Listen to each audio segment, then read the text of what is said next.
Pascal Praud et vous, c'est à 11h. Le coup d'œil d'Eugénie Bastier, comme tous les vendredis sur Europe 1. Eugénie, ce matin, vous voulez nous parler d'un livre très connu qui, selon vous, éclaire magistralement l'année 2023 qui s'achève. Oui, et ce livre s'appelle Le choc des civilisations de Samuel Huntington. Alors Huntington, c'est un peu comme Proust, tout le monde en parle sans l'avoir lu.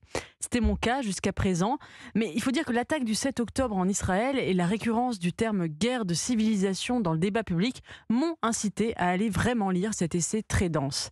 Eh bien, je n'ai pas été déçue parce que c'est un ouvrage absolument prodigieux qui éclaire puissamment notre époque et en particulier cette année 2023. 1996, l'ouvrage. Publié en 96. Et que nous dit Huntington en 96 ?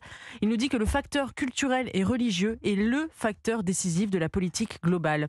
Que la mondialisation des échanges, loin d'effacer les différences entre les civilisations, les a exacerbées.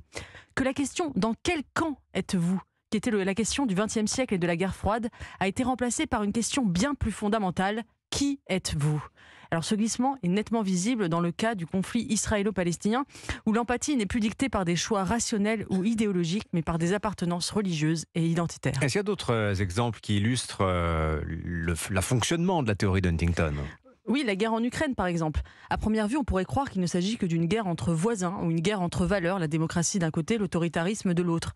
Mais Huntington montre bien dans son livre que la frontière entre la civilisation occidentale et la civilisation issue de l'orthodoxie traverse l'Ukraine. Il prédit d'ailleurs la possibilité d'un conflit. Autre exemple, l'hégémonie des pays asiatiques dans le classement PISA, je vous en parlais la semaine dernière. Pour Huntington, la réussite des pays asiatiques est directement liée à leur culture confucéenne qui couronne l'effort et le sacrifice individuel.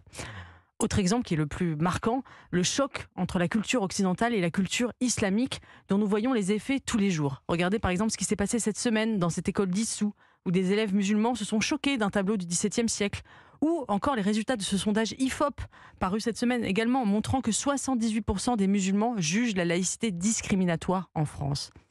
Huntington prédisait que l'immigration massive importerait le choc des civilisations à l'intérieur des pays occidentaux. Je le cite, « La question n'est pas de savoir si l'Europe sera islamisée. La question est de savoir si l'Europe deviendra une société déchirée entre deux communautés distinctes et en partie opposées, appartenant à deux civilisations différentes. » On y est. Il écrit ça en 1996, je le souligne. Bon, le risque à trop parler tout de même, Eugénie Bastier, de choc de civilisation. Est-ce que c'est pas de l'accentuer en fait ? C'est ce qu'on dit depuis 30 ans. Huntington a tout de suite été accusé d'être un prophète de malheur, un Cassandre. Comme si le choc des civilisations, son livre, avait provoqué le 11 septembre. On en a fait d'ailleurs l'instigateur de la rhétorique néoconservatrice de guerre contre le terrorisme. En 2004, Jacques Chirac a fait un discours contre le choc des civilisations en disant qu'il ne voulait pas qu'il advienne. Mais Huntington n'a jamais souhaité ce choc. Il se contentait de le décrire. Il était d'ailleurs contre la guerre en Irak. Il était très sévère envers l'universalisme proclamé de l'Occident qui souhaitait exporter sa culture et ses valeurs au monde entier. Alors ça ne sert à rien d'être contre le choc des civilisations. Ce qu'on peut faire, c'est en atténuer les effets. La première chose à faire, dit Huntington, c'est d'arrêter avec cette prétention à l'universalisme de nos valeurs à l'extérieur. La deuxième chose, c'est d'arrêter le multiculturalisme à l'intérieur de nos sociétés et d'assumer notre identité culturelle d'occidentaux. Dans le mythe grec, vous le savez, Cassandre n'est pas pessimiste. Elle dit justement l'avenir, mais elle est frappée d'une malédiction. Personne ne l'écoute.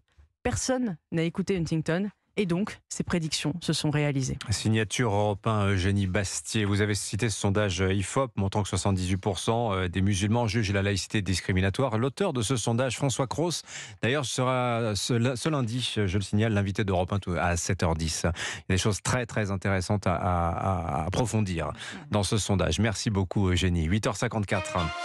7h, 9h.